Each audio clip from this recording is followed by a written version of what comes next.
Happy Tuesday. Happy Tuesday. Welcome back. And thank you to my viewers for you joining once again on this, well, for me, snowy morning. And I do love the snow. I love the cold. And I think that it is the greatest scenery. That and the sound of rain. I love the sound of rain. Um, I love water.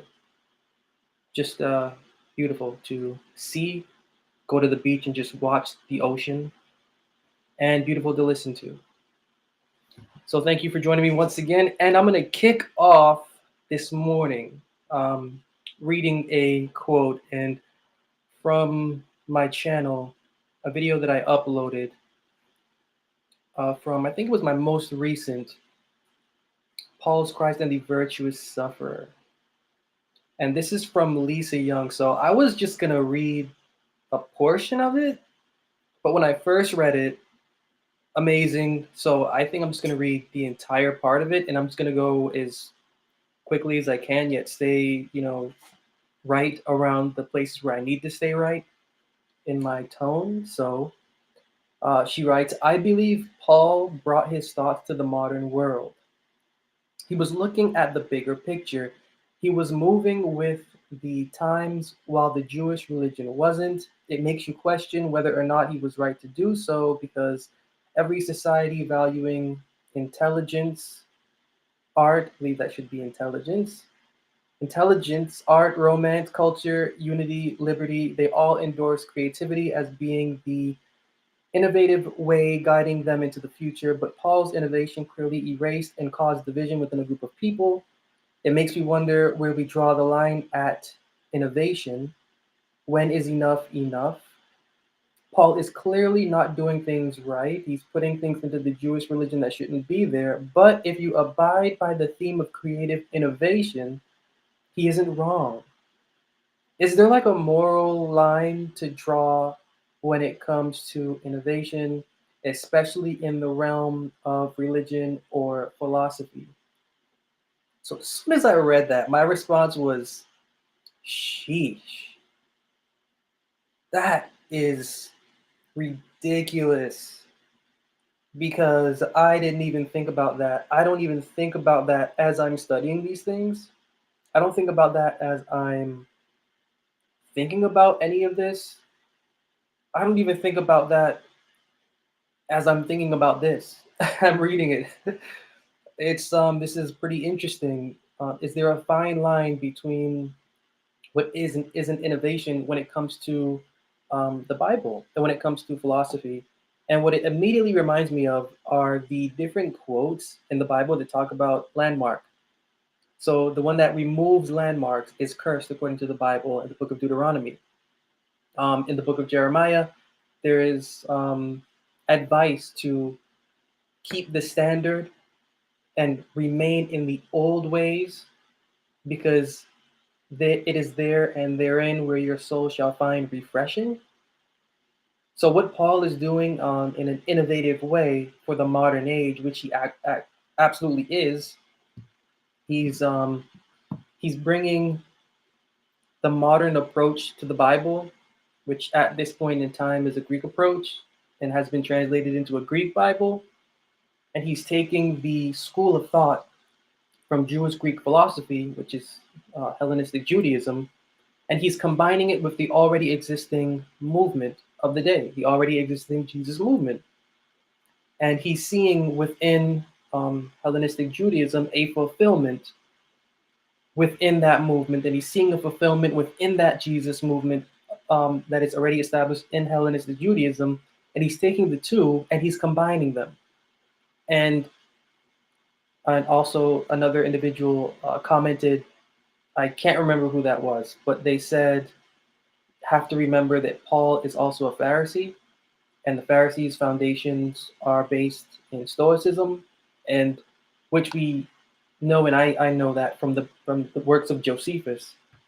So Paul establishing a mixture or the combination of Hellenistic Judaism, the already existing Jesus movement. He's not really moving too far away from his thought in the Phariseeism, because he inculcates into his doctrine still the submission of self under self, the submission of the body under the mind, the the need to embrace for the mastery of his hope in his gospel, temperance, the need to continually revise and mortify the members that are within the body. So it's not just about you have a, as it is in modern Christian theory, a God man, and then the God man's blood is doing this for you, and now you're good. And so you just have to believe that you're good from what that means. And Paul's a little bit more detailed, and Paul's a little bit more logical when he's approaching it in his gospel. In his gospel, it's about an individual man who, at a point in time, maintaining the lifestyle that the scriptures embraced for that particular Messiah, and also that the Greek literature advocates for their heroes in their mythologies. This individual lived the two, and by living the two, according to Paul, was infused with the Spirit of God the Father. And being infused with the Spirit of God the Father, this is God the Father, not from Bible, not from Hebrew tradition, not from whatever former tradition. This is God the Father from Hellenistic Judaism. This is where that Father concept kicks in. And so you have Paul mixing the two within an individual man, and the individual man is doing so and is dying so, not just to give individuals a um, free route to salvation, a free route to righteousness, a free forgiveness of sins. He's doing all of this. You can have all of that too, according to Paul's gospel, but there's a condition. And the condition is you have to maintain the same lifestyle that individual maintained, which is the lifestyle of keeping under the body, which is the lifestyle of, as Paul says, I die daily. That's why the Matthew, Mark, Luke, and John follow the narratives of Paul when it comes to picking up your cross. When it comes to, you can't be my disciple if you don't die to yourself. You can't be my disciple if you're still loving your wife and your life and your husband and everything else. You can't be my disciple unless you die so that you can revive. So there's the balance there. Paul's still maintaining, and the gospel's advocating for what Paul is maintaining, a lifestyle of, in nature, stoicism or cynicism combined with a belief on Hellenistic Judaism's God and the Son of God. The Son of God is the Logos. So the Son of God, the Logos, entered into that individual, making him that Christ. So he wasn't born divine, he wasn't this or any of that. It was the Son of God who is actually the Logos. Paul's Jesus is not the Son of God. He is the Son of the Logos, and not son. He gave birth via the releasing of the Holy Spirit within him. So he claimed him. He claimed him as his son by the outpouring, or the outrushing, or the filling up with the Spirit of the Logos within him, the Logos proceeding from out of God the Father. So Paul's doing a lot there, and I'm just saying all of that just to get to that point of innovation. Is this innovative? Is this innovative? Well, it's innovative for the day. It's innovative for the moment. It's innovative for what is popular. It's innovative for what is marketable. And what is marketable is a God man, a God man seen in an original way.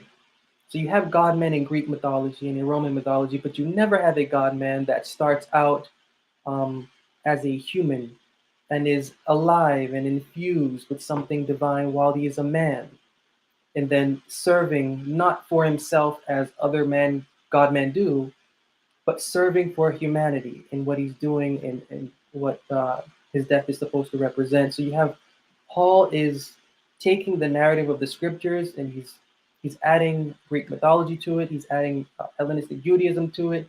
He's adding Stoicism to it. He's making it modern, and he's making it real for the people at that time who care for those concerns. So his innovation, pleasing one class, and we can see how that innovation has taken place even to this day, because Christianity, what we know today, is just a bit of a perversion from what Paul taught. It's not really it's not necessarily what Paul taught, but it's a perversion of it. And so we see Paul's stream going and moving, and that innovation carrying, and it just makes you wonder, as Lisa was saying, the line. There are more moral implication to this, and where you have the Bible saying, listen, there will come new paths, but remember the old ones. And there will come individuals that will shatter the landmarks. Don't move so fast with what is going on there. Because I believe it is true, and I like to hold to it is true. In the book of Malachi, where the living God says, I change not. And so you have authors changing, quote unquote, God. And it's not just Paul who's doing this. This is a narrative from the time of Babylon. This is a narrative from the time of Persia. When the Jews were in their captivity, they took on many of the personalities of the deities that were there in their own religion, and they changed the nature of their God. So God changes. From the moment you leave Genesis 3, God is continually changing and is continually being revised.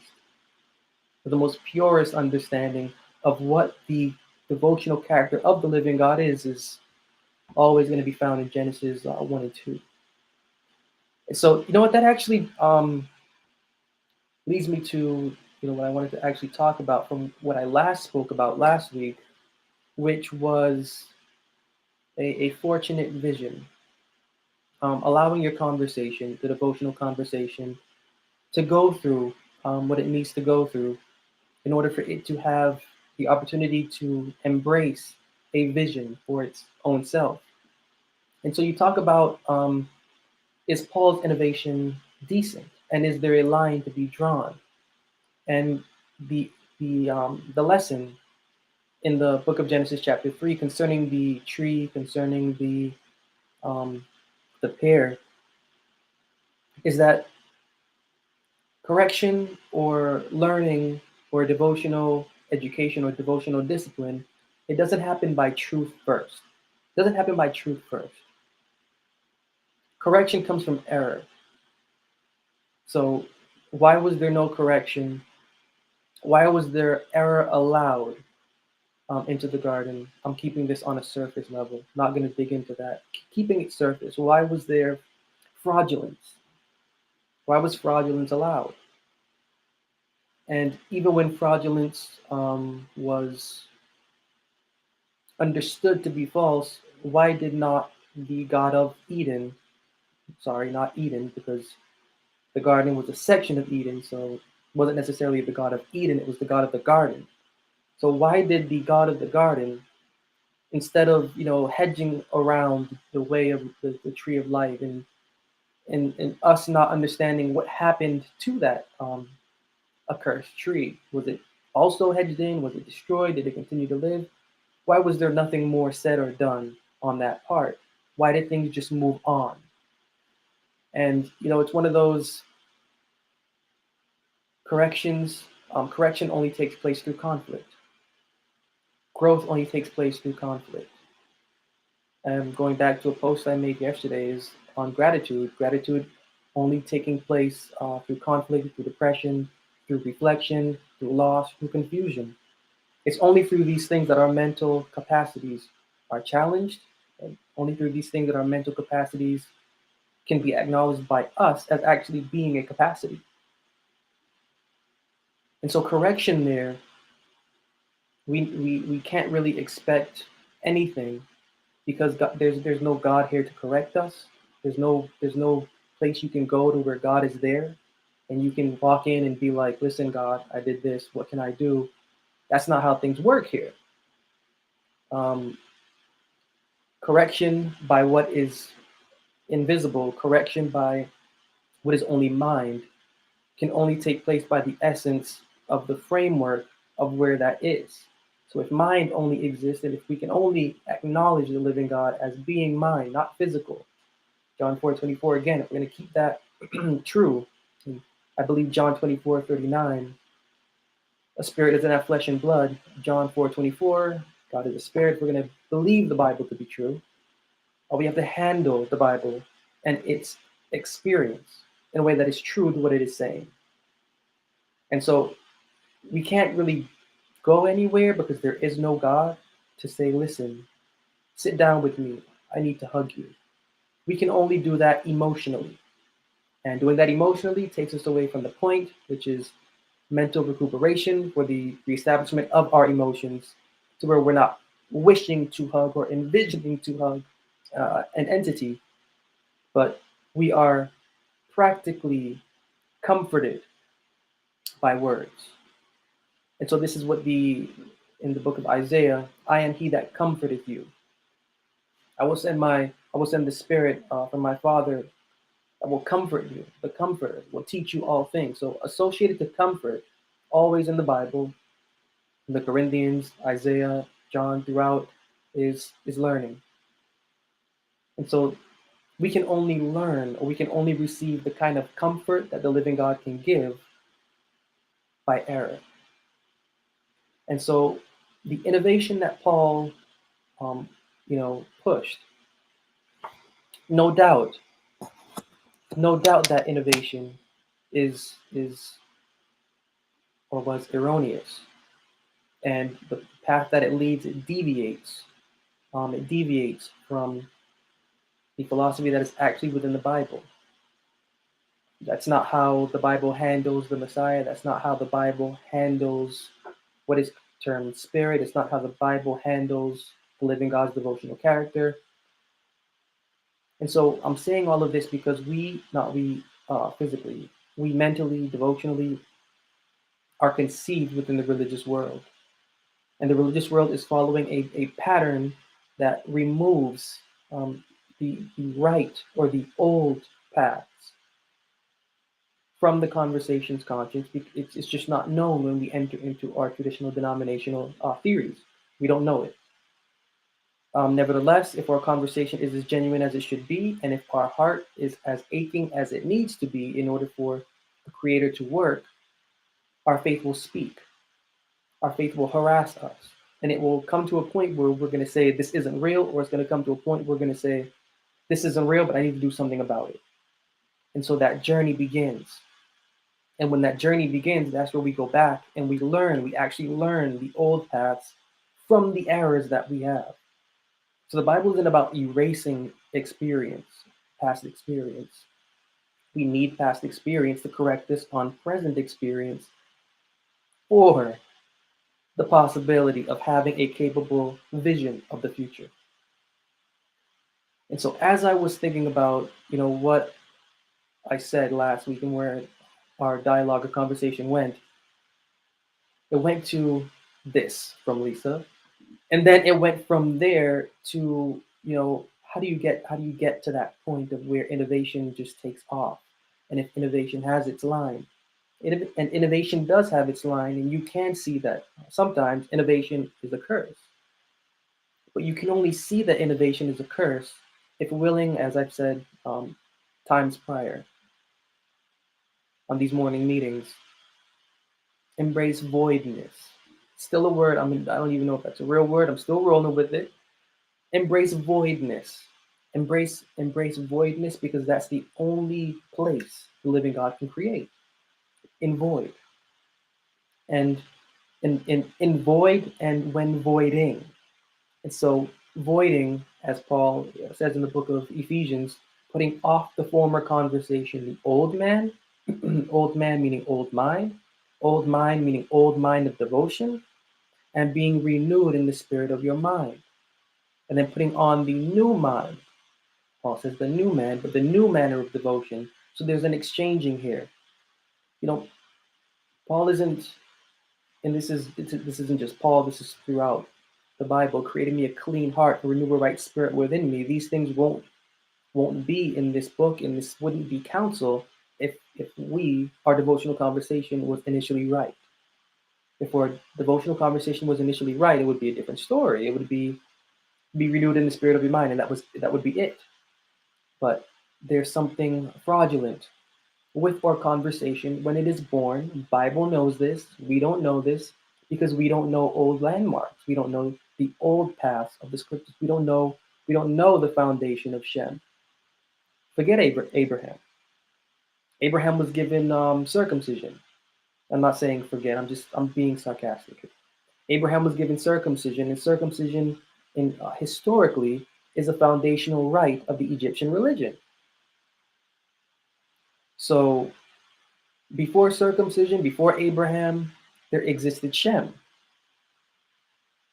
And before Shem, there existed Noah. Before Noah, there existed Enoch. And Enoch is pretty much the highlight because he was taken.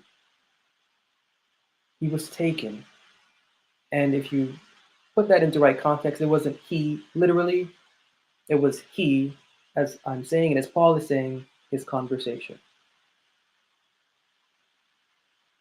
So there's the need for correction there because being born ill, being born sick, being born human, and I'm talking about not us, our conversation, we have the opportunity to go through an experience where we can learn correction for what is right. And so Paul's innovation, we may not know it at the time, but if we are consistent in our nature for health, mentally and inwardly, we will understand just what the Bible is saying.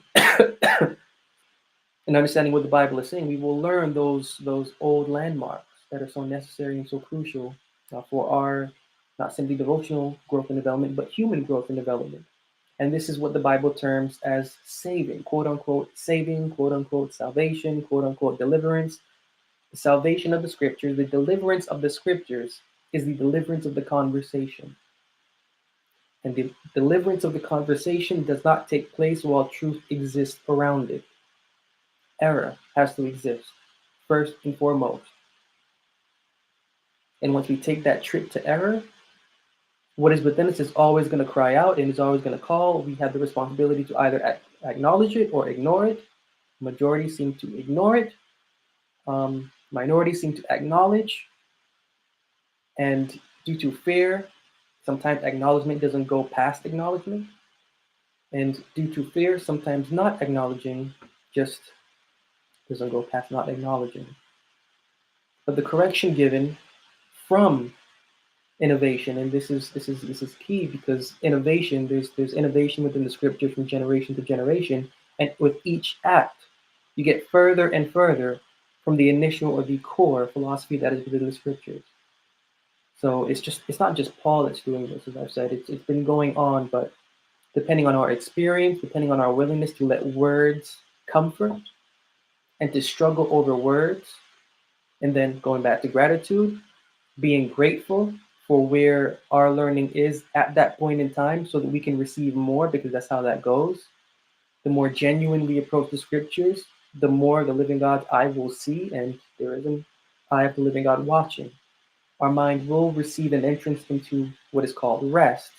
And receiving entrance into rest, knowledge or philosophical or spiritual renewal will be given. And that's just how that process works. This is Bible. And so there is a line. There is a line, and that line, it's not going to be drawn in what is popular. It's not going to be drawn in the open sectors, in the arenas that are out there, but it has to be drawn from within.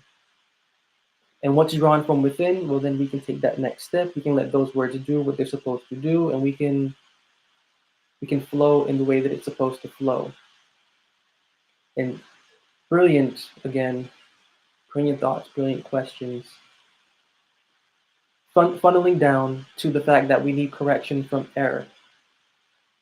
If that experience and even went any different, we would be a lot different. And it can't really go any different because you really need error in order to progress the state of something. And to draw that something back. Because that's what error does. When it's sincerely received, it draws you back, it pulls you back, it makes you go, well, wait a minute. That's not how that's supposed to look. That's not how that's supposed to sound. And it is our responsibility to take accountability for our conversation at that point in time, to investigate and to examine, because every investigation, every examination, it just goes for the growth and for the development of our human being. And so as every week, I want to just place that thought of the need for correction and the need to be around error and only in the way to only discern truth. That doesn't mean promoting error. That doesn't mean be erroneous. That means keep a watchful eye out for what you may understand or not understand to be wrong, in your life, but I'm saying, primarily for what is within the Bible, for what is within the scriptures, for your devotional experience, so that there can be a way back to you, because that's really what the Bible is about. The Bible is about the way back to you. And the way back to you is through the devotional conversations conscience. Again, there is no physical God that we can go to say, let me get your shoulder. I'm going through this. Words are the only thing that we have of our Creator. So it is allowing the head of our faith, the head of our confidence to fall onto the shoulder of those words and to continually rely on them through whatever hardship that we can gain the necessary comfort we're supposed to, and that we can gain, and that we can move forward. And in that moving forward, again, we can see everything, as I always end this by saying, everything as creation. Creation from within, and then creation in mindset, and the creation and how we approach what is outside of us.